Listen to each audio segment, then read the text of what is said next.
I'm Ricky Jones. I am the founding pastor of River Oaks Presbyterian Church in Tulsa. Been there for 20 years. Just a wonderful, wonderful time. And before that, I was at Mississippi State University, where I was the campus minister from 2001 until 2005. I just think the best students in the world. They're just so kind and generous with their time. I mean, when I was there, I had 4 boys, and they were a handful. And I had one student just come over, and he's like, "Hey, you know what? I want to take your boys off your hands every Wednesday. Is that okay?"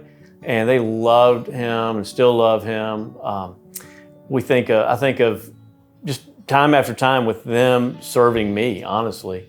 We'd have birthday parties, and they would always come over and crash our birthday parties. So one time, one son was having a pirate birthday party, and they brought like a parade-looking float down the street with a girl tied up to the mast and screaming for help, and they were all with, pirate eyes and wielding swords. And I prepared the boys. I told the boys I had a bag of water balloons just in case we needed them, and they all got the water balloons and threw at them. And another time, I was doing kind of an Army basic training 6-year-old birthday for my second son, and I had Mississippi State students that were all in the woods getting ready to ambush us. And they were just so fun and so receptive to the gospel, and just great. I really miss them. Yeah, when I got to State, it was just, don't change anything, be the change. And that was 2001. So 9/11 happened right after I got there. The strongest memory is we had a tailgate party at the Thursday night football game that year. And it was the first national game, after they canceled everything during 9/11. And then the first game to show up on ESPN was Mississippi State, South Carolina. And ESPN started their broadcast by zeroing in on our tailgate party. It was awesome. And so the first thing they saw was like RUF students at Mississippi State. And, that was such a bonding event.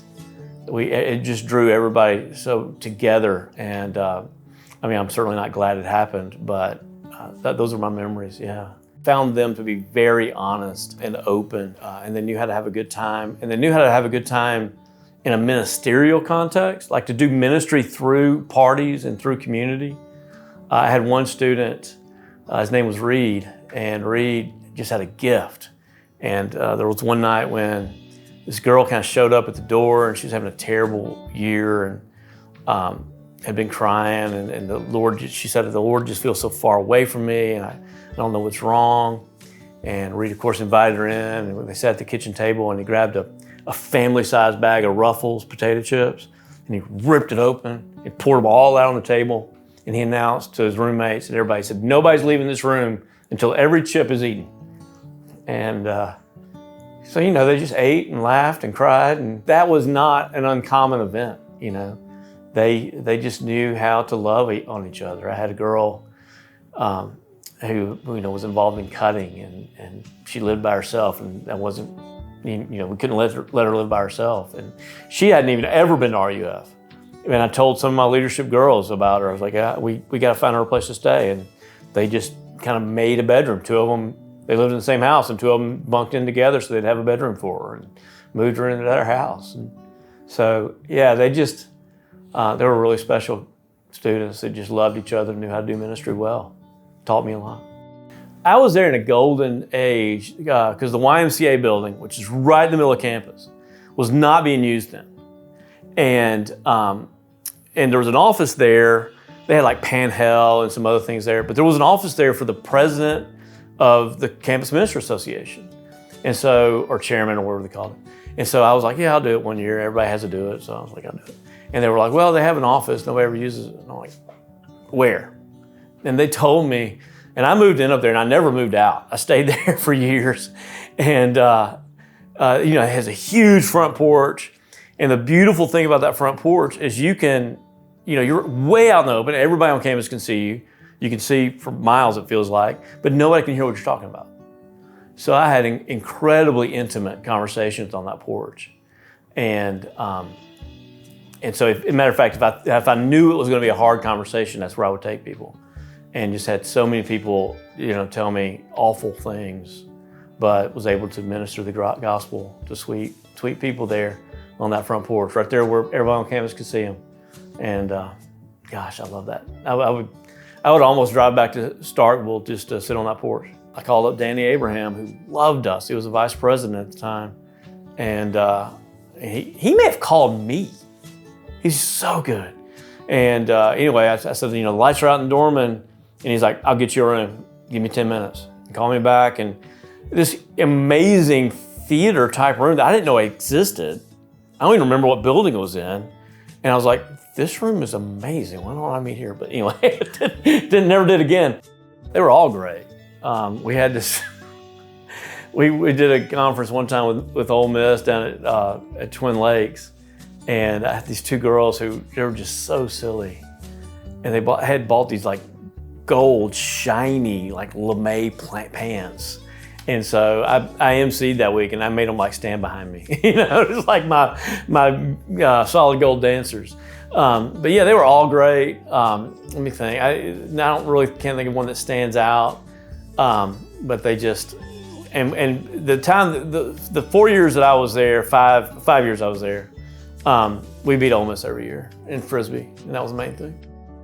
I had interns. There were interns there when I got there. Chuck Askew was there. He's a lifetime campus minister at North Carolina State.